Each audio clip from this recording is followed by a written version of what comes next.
Okay, so let me start with restating the theme of this session. The theme of the session is attracting and retaining top talent, skilling and developing faculty to provide students with the skills needed to create a modern, engaged workforce. Now, in this session, the duration of the session, first of all, is 40 minutes, and I'm going to ask you all a couple of questions, 3 or 4 questions. We are very keen to hear and learn from all of you, exchange knowledge and best practices. So I really encourage your participation to enrich the session. Now, to respond to any question or even, or perhaps give a comment or express an opinion, you can either raise your hand by using the Zoom application, or simply unmute your microphone, introduce yourself to the audience, your name, your role, and your institution. So let's get started. So as you can tell from the theme of this, from our session, we are seeing that skilling and developing faculty is becoming a very important topic, as it is directly linked to to providing job-based learning to enhance student job outcomes, especially for high growth roles.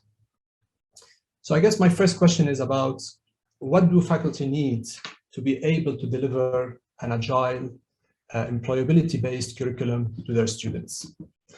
Let me type this question here on the chat box, and so that it's clear for everyone.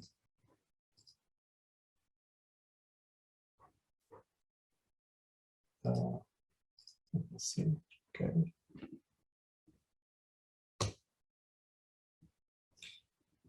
So, as you can tell from the question, knowing which skills to prioritize in your curriculum can be really challenging job. So this question, in other words, is asking you in terms of like, how are you currently preparing your students to increase employability, and whether you have any personal challenges when it comes to upskilling your students. So please, I mean, feel free to respond to this question. I'm happy to have this interactive session with you. Any volunteer to start with?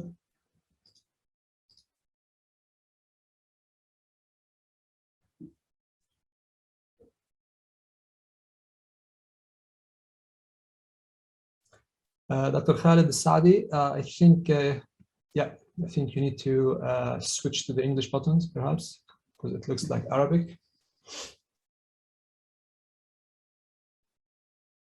Okay, sorry, I think I sent the chat.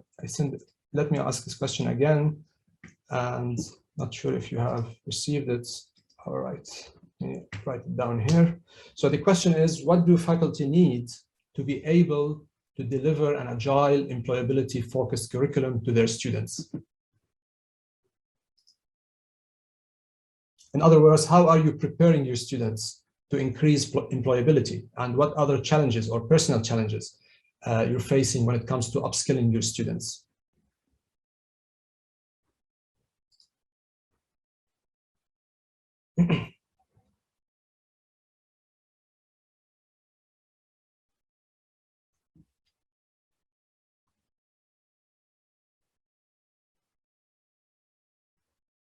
Dr. Khalid, which university are you from?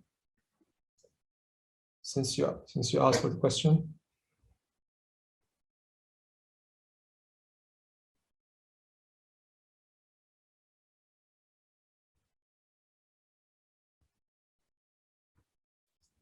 Or maybe, from KAUST. Nice, nice to meet you. Do you have any, would you like to share with us your experiences here? That would be great. About how are you looking at this issue in terms of preparing your students for perhaps more employability skills and adding this into your curriculum, and what challenges you may be facing, or what's perhaps your asks from the university to do so? And that question, the same question is addressed to Dr. Ahmed. as well as to Rawan, as I can see from the attendees list.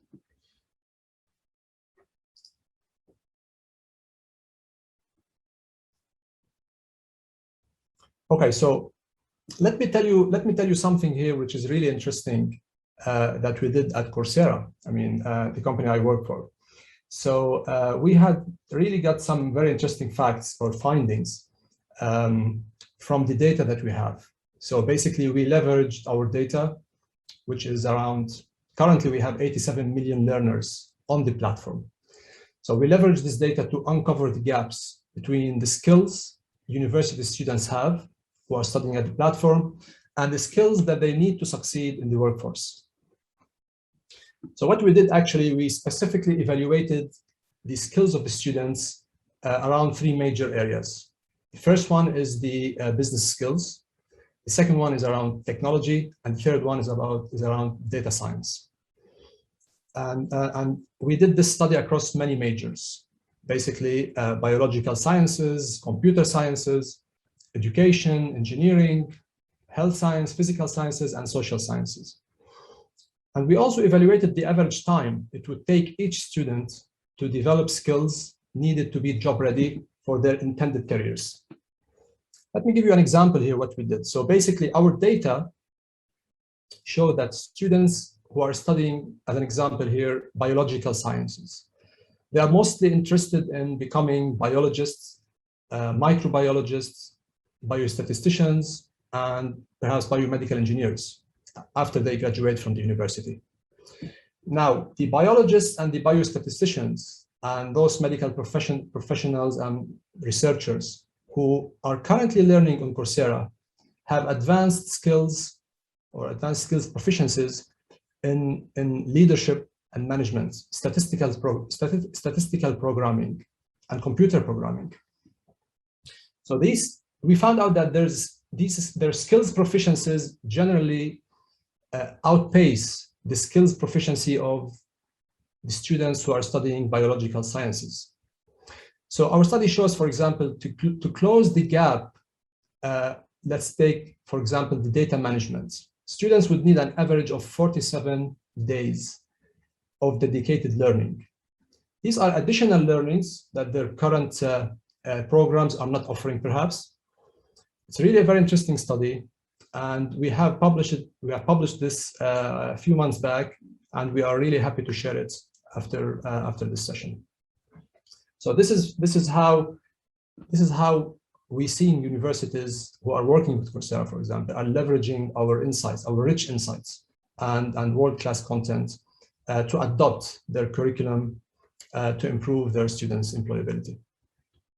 So I thought of sharing this story with you because that might also be important, and that might be relevant in your case as well.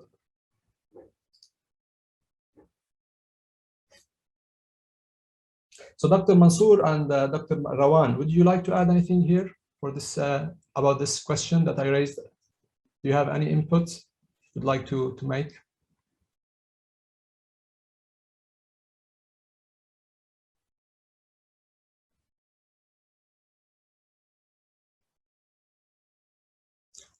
Okay, no problem. So let me move to the next question here. Maybe the other question can be more would be more relevant to you in this case here.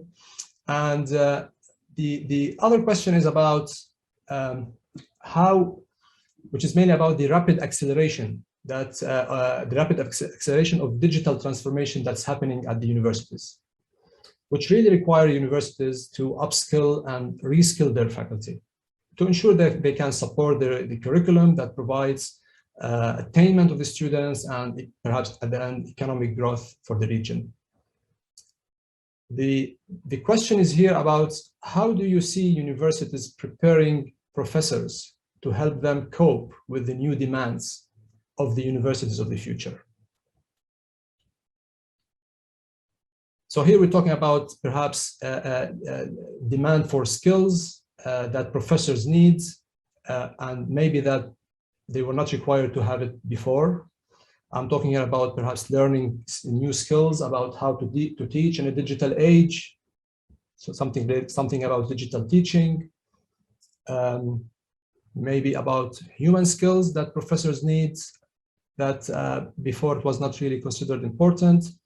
And when we say human skills, we're talking about a lot of skills like problem solving and self-management and many others.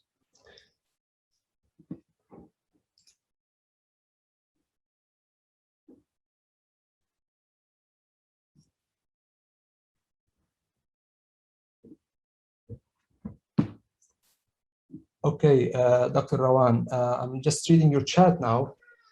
Hi, Zahid. Sorry, I didn't realize I could unmute myself. I thought I needed you to do it before. That's okay. Thanks a lot for sharing Coursera's experience with that. And I'm sorry for the background of the baby. No worries. I mean, the first thought that comes to mind. So two things. First, I wanted to answer your first question. So I don't actually work at the university. I manage a scholarship program at the Abdullah Al-Ghurair Foundation for Education. And so we have around 15 partner universities and a little over 1,000 scholars in the program.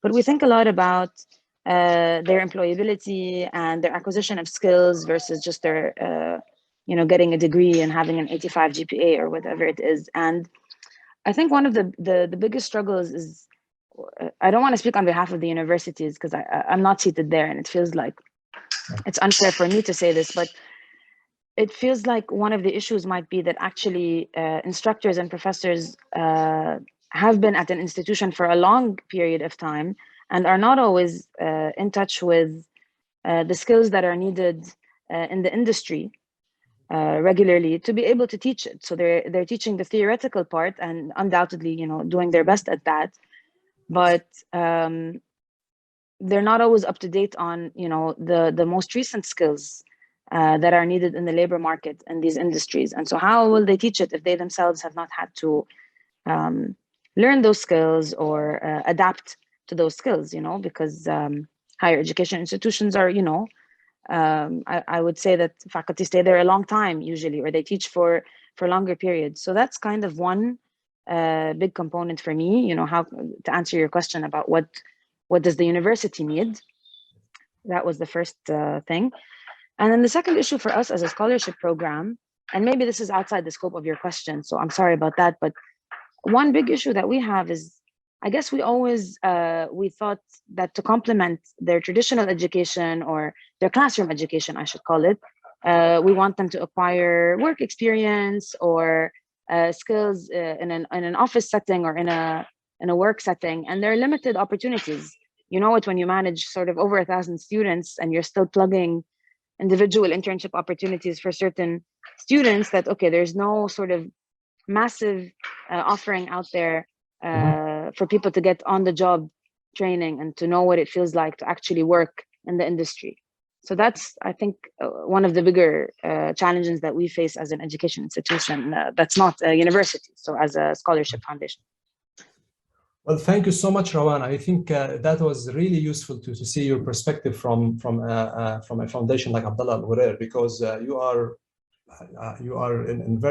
very in touch with the students and with the universities.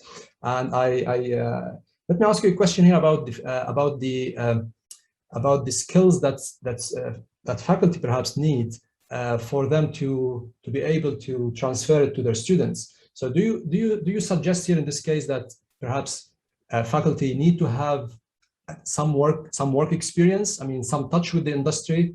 If they haven't been themselves direct with the industry, maybe they need some support from other parts in the university, like career service, or in each university we have like something called industry relationship manager, whose job is to get the feedback from the market and see what's happening in the market. We notice that a lot. I mean, when we talk to universities, especially for the faculty who has spent a lot of years, many years in their positions, in their departments. That's something that's a great point. And I don't know, is that a fixed position at most universities? It's actually the first time I hear of it. Or is that something that Coursera has implemented? No, actually, it's not a fixed position. Actually, it is.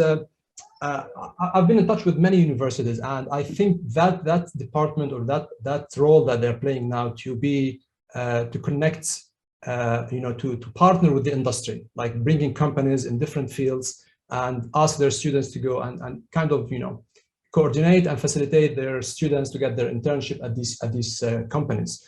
And this takes us to the second point that you mentioned about perhaps the economic opportunities that are not available for our students in the MENA region. What is, from your perspective at Abdullah Al Ghurair Foundation, what is hindering these students to get an internship with the industry? Is it because they lack some skills like digital skills, or they are not up to the expectations from the employers or the potential employers, or is it because companies are not really keen to bring fresh graduates to That's a great question. I'd have to say it's a bit of both. I think to take on interns or kind of students with little experience, sorry about that. It's a commitment on the part of every institution. It is. I mean, if you've ever had an intern working with you, then you know, if you want someone to have a good experience and a good outcome, it's time and it's investment, really. So we see a hesitation, I would say, from the industry side to do something like this. Everybody wants qualified, skilled employees already, and nobody wants to invest in skilling them. I hate to say that, but it's the truth as we see it.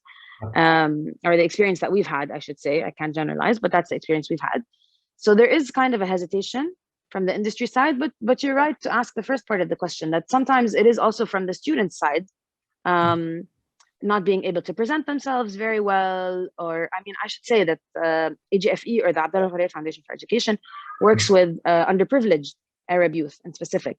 And so many of them are first generation university students, so don't know how to present themselves, don't know how to have a attractive LinkedIn or a pitch, or to be able to sort of sell that. But I would say that most 20-year-olds probably don't, to be fair. I don't think it's related to privilege. I would say that many students at that age and level might not be able to. So they lack the skill, but also sometimes they lack the social capital, or like networking and those skills to know how to convince an industry, that or to convince a company that it's a win-win. You're not just taking me on. They're almost begging industries to take them, and it shouldn't be the case. It shouldn't be sort of begging someone to take almost free labor, right? Especially in the region. It should be really like how to position interns and young people as a win for the company as well, to say that if you're training someone at this point and at this level, you might benefit later in getting an employee, and you also learn things, and you're more in touch with youth and their needs and students. But currently it's almost convincing them. That's what we feel like we're doing all the time, trying to convince companies to take on industries, as opposed to seeing it as a win-win for both entities. I don't know if I answered your question, but those are really kind of the struggles. Absolutely, thank you. I mean, I think you raised really very important questions that we face here, and we face here in the Arab world, which could be more visible and we are more exposed to it. Like, how can students be more attractive to the employer? And I think the university here, or the higher education institutes, they need to play a bigger role in terms of equipping the students for those skills that you just mentioned here: how to present yourself in front of an employer, how to have the minimum level of expectations from that employer. And this is where, when we asked the first question about how do faculty can bring in something apart from the core courses that they are teaching. So if for example, I'm teaching, let's say, I gave the example of biological sciences, and this applies for education, that can apply also for physics or for anything. So basically, apart from the core courses that I am as a faculty member, I'm strong in and I'm confident in, what can I bring to this curriculum to produce a student that is really, or she is really job ready for the employer? So let me perhaps I can take the opinion or the comment from the other attendees. Professor Adel, or perhaps Dr. Sharif, would you like to comment on, or or give us your insights.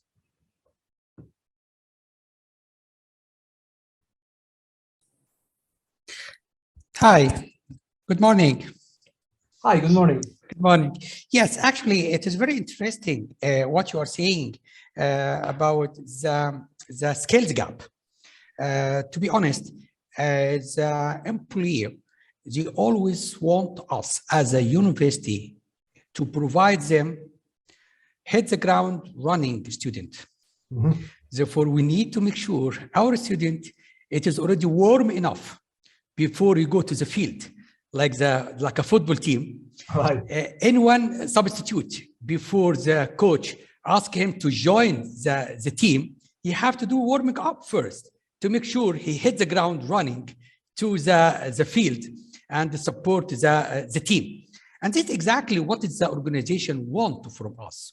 We need to make sure the student is not only warming up the skills, but we need to build up the skills in the first place.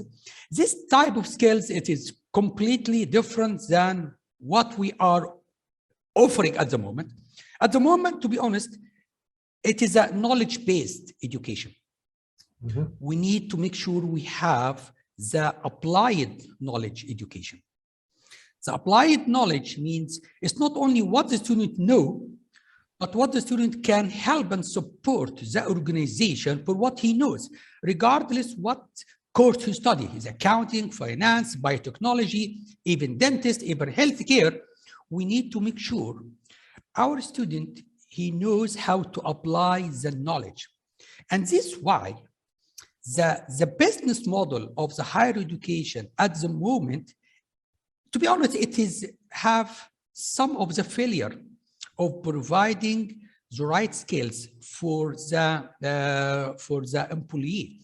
And in terms of soft skills, as you already mentioned, communication skills, presentation, negotiation skills, all of this, it is the soft skills. We need to make sure how the student presents themselves, negotiation skills, communication skills. Sometimes you call it the 21st century skills. But the main thing, it's not only the soft skills or the hard skills, but how to apply this in reality, like entrepreneurship. Mm-hmm. Are we provide the student the right entrepreneurship skills to go out, not looking for the job, try to creating jobs. And this is what we need. We need our student not seeking jobs, but creating jobs. By starting up your work and start to bring another people. Not everyone should be an entrepreneur. Mm-hmm. It is like a particular skills should acquire, but everyone he able to learn and unlearn a new skills to be ready for the work and hit the ground running once he got out of the university. This is like my insight. Thank you so much. I think you mentioned a number of points that are really important that we're seeing across many of the universities. Professor Adel, if you can tell us from which university you are and what's your background? I mean, which area are you teaching or responsible for?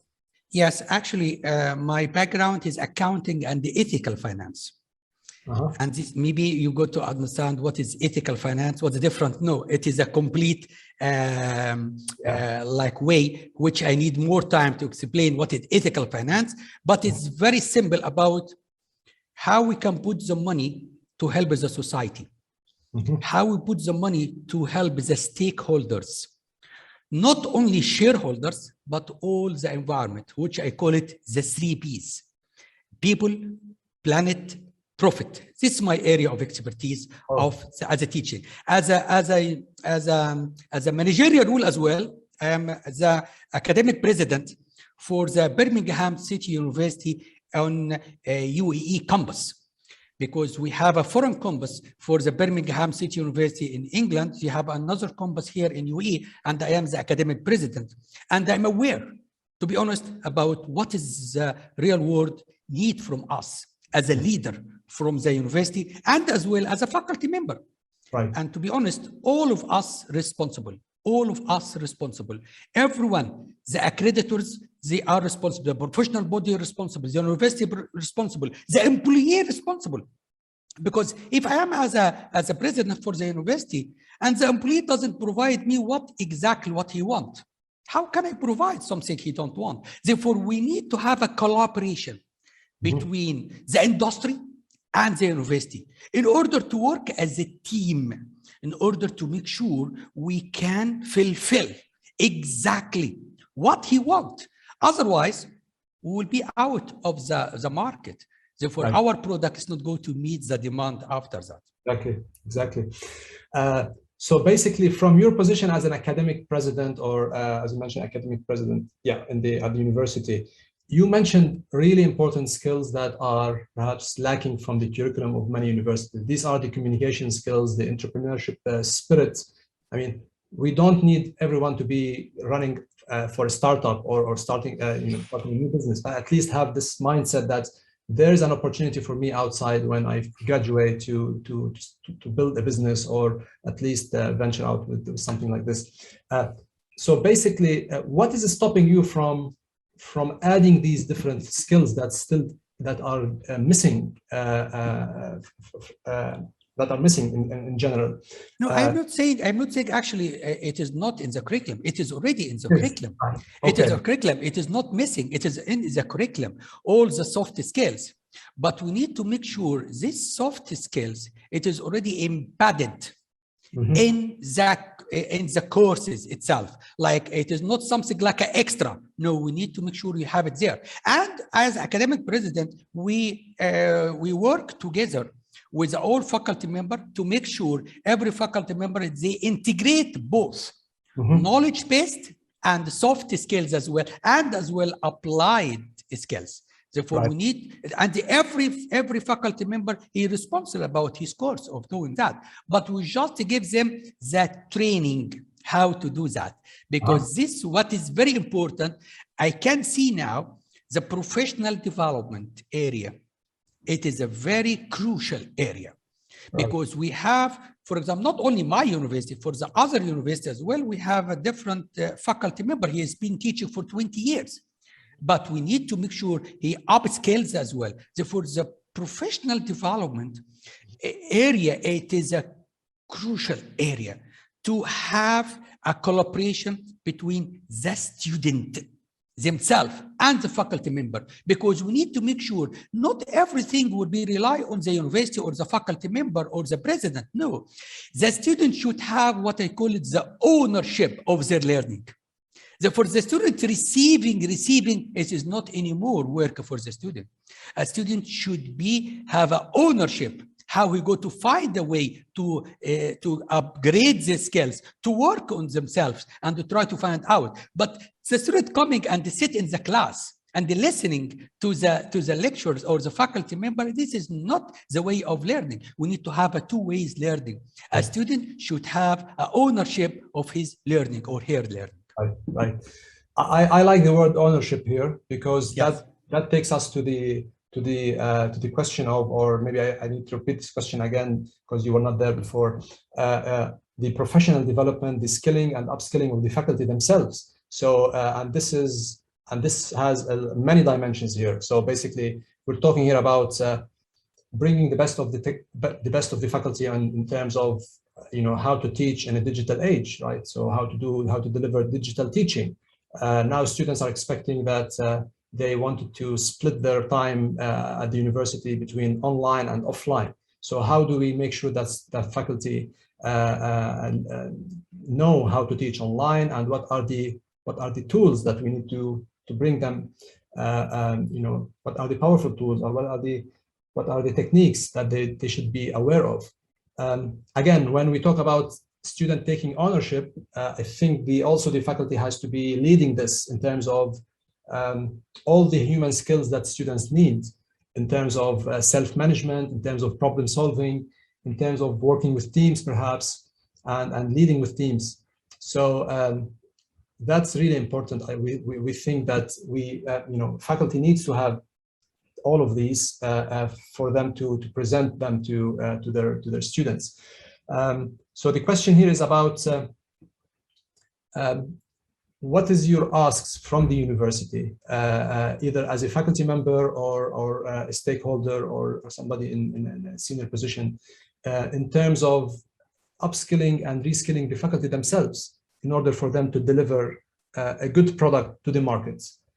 Are you currently addressing these areas? I mean, when I speak to universities, I see that they before the pandemic, they used to do workshops. They used to go for workshops like stays for like half a day or a couple of hours. These days are not really, these days, these workshops are not an option anymore. So I would like to hear from others, perhaps from Dr. Ajay, perhaps, or Dr. Sharif, if you have anything that you would like to add here, or perhaps give us some insights about how you're seeing upskilling and reskilling faculty.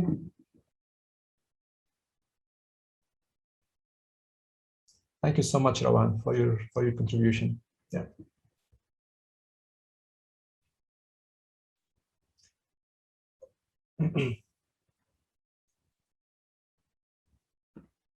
Okay, so no problem with that. I think we had some really good insights about the question about upskilling and reskilling. Let me ask another question here in terms of how to keep up to pace with technology changes, as this really can be challenging for academia. I can see Professor Adel, you're still raising your hand. Do you have anything? Do you have anything to say? No, actually, because I was waiting for other people to contribute in terms of the professional development, because actually it is my beloved area. Yeah. At the university I was working before, I was actually working in UK for 25 years. And when I came here in UAE, and I found this area of professional development, they have a lack of upskilling the faculty members. And in terms of learning and teaching, in terms of research, in terms of community engagement. And this is why in the previous university, I created a center, we call it Faculty Professional Development. And this faculty professional development, it is deal exactly what you are saying now. I put only one word, and I can put one word here, engagement. How we can make sure our faculty member engage with their student in the teaching and learning, how to make sure our faculty member engage his research or her research with his teaching area, how we make sure our faculty member is engaged with the community and the collaborations to take as well the lead to provide the channel for the student to go out and try to provide insight from industry, but the people from industry come to the class. So for all of this way, I am not seeing the faculty member today as a teacher. I see the faculty member is a facilitators. Faculty member is a facilitators. He facilitates the learning for the student. He gives the opportunity for the student to learn from different resources. I can see the faculty member today, which we need to do, it is a GPS like navigators for our students. We don't like to get the student just to follow us. No, the faculty member gives them the direction, and the student and the industry will be in the seating, in the driving seat. We are not in the driving seat anymore as academia. We are in the passenger seater, and we leave the industry and the student and the other stakeholders in the driving seat to drive their career as well. And this is very important for the faculty member to know how to engage with the student, with his research, with the industry to upskills the whole things about professional development. This is like a very simple way I describe the professional development and what should be in the professional development in the university. That's amazing. I mean, I like the I like the analogies that you're giving here in terms of making the faculty, as you said, they're not teachers anymore. They are facilitators. They are in the driving seat to lead students. So when we talk about engagement here, I must I must say that there are some skills that these faculty members need to be really good engagers or good facilitators, right? Perhaps some of them, they are by nature, they are good facilitators. But again, being a good facilitator, I think that requires upskilling, right? To have these required skills and giving the tools to the faculty to use them as in a good facilitation way. Do you agree with me on that? Yeah, to be honest, I give you just only another analogy is very important. It is not providing the skills, but providing them the learning environment to be facilitators. For example, one of my classes, I converted the chairs to a circle. And I was standing in the middle of the class in the students. Therefore, every student, they talking to each other, and I am just only handling the engagement. But to put the classes as a rows like this, it is not anymore, because this gives like for the student, oh, I am waiting for the knowledge coming from the front. No, but I just make the class like a circle. And I would sit standing in the middle to make sure the students will understand they are part of the learning, not only waiting for me to give them the knowledge. This is very important. It is the skills, but you need to make sure that the people understand this. It's not only like tell them, oh, 1, 2, 3, 4. No, do the things by, or learn things by doing, by make sure give them the real example, not only attending a workshop. Because to be honest, most of the workshop for the professional development is just attending as something like a fun, as a free time. No, we need to measure what is the impact of every session we provide in the professional development on the student, on the faculty, on the universities. For how we go to measure the impact. This is a very important for the professional development as well. That's really great. That's really very useful to know this. And I wonder how you, I mean, now since we are still in the pandemic here, I mean, how are you replacing this really amazing ways to engage with students with perhaps with online delivery?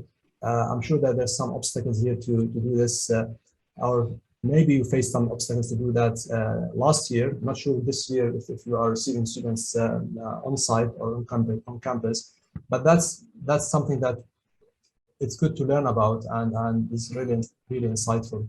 I'm looking at the time here, and I think we still have another 5 minutes, and perhaps this gives me the opportunity to ask the last question here in our session, which is related to keeping up with the technology changes.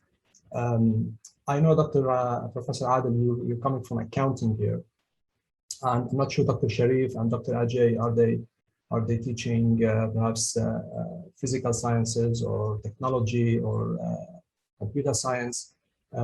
So the question here is about keeping up to pace with technology, as we see that this is really challenging for academia, especially when they need to maintain the update for their curriculum, for the curriculum.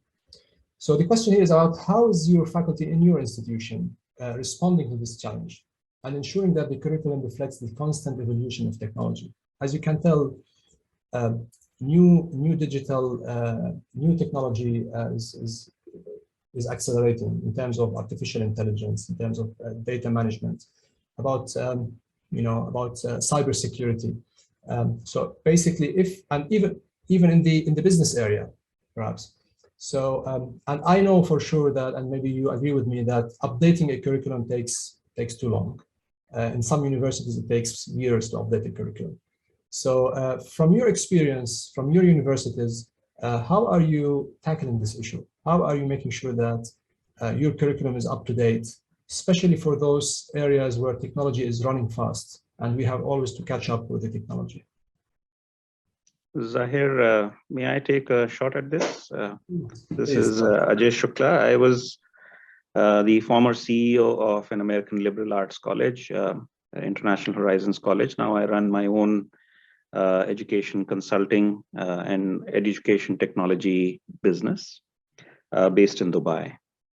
Now, one of the things that we must acknowledge is that the curriculum will always lag, particularly in fast-moving areas of business, cybersecurity, computer science, IT, with the industry needs.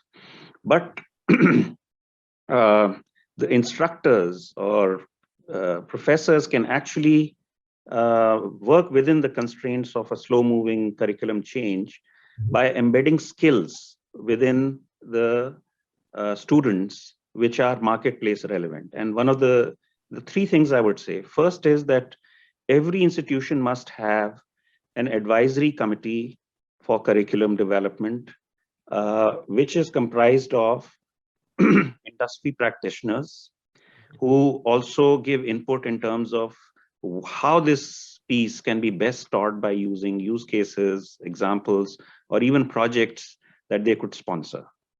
Right. The second thing is that instructors need to upgrade their digital proficiency, particularly in areas where the technological change is very fast. And that's where the professional development comes in. It's not only, for example, new modes of teaching. I mean, I really like the idea of forming a circle and having a more discussion-based. Yes, that is one of the things. But how to use digital tools more effectively in classroom. For example, in online learning in Microsoft Teams, we know that there is a facility called breakaway rooms. There is where you can actually assign students to different groups, they work and come back, and which is sometimes not possible in the physical world. So sometimes digital is more efficient in doing these things, innovations in the teaching and learning process. On the assessment side also, within these digital tools, you can have an innumerable number of formative assessments during the lesson, which in the physical world is not always possible. So you can have, kind of fun quizzes in between to check the learning levels of the students, what level of mastery have they, done at an average level, at individual level. And then you can adapt your lesson delivery on that basis. So, some of these digital competencies are intrinsic part of professional development.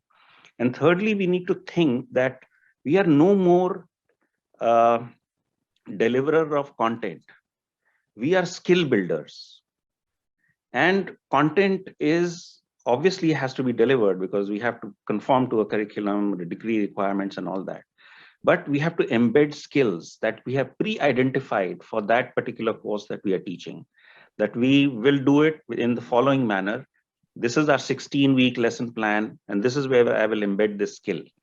It could be a student-led lesson, for example. I'm taking inspiration from K-12. There are a lot of teachers who do student-led lessons. They give a case, an example, or a big a question, and then they ask a student to do the research and do a student-led lesson. And of course, the instructor intervenes where they're going wrong or where they want to navigate the discussion. So these are the three things that I think we should talk about. One is involving industry in a proactive way. Second, building digital proficiency using digital tools within the faculty as an intrinsic part of professional development. And third, being creative in skill building within the restrictions of the curriculum. Thank you so much. Thank you so much, Mr. Ajay, for this really insightful and very useful points that you raised. Obviously, the assessment part, which we overlooked here in this session, is really important. And I like the first point about the industry.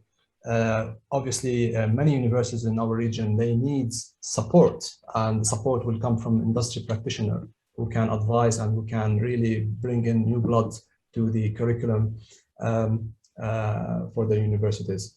I'm looking at my watch here, and I think we reached the end of the session. I would like to thank you all for your attending, and I really hope that you enjoyed this session and with some really nice takeaways from this. Thank you so much again, and look forward to meeting you again in other opportunities.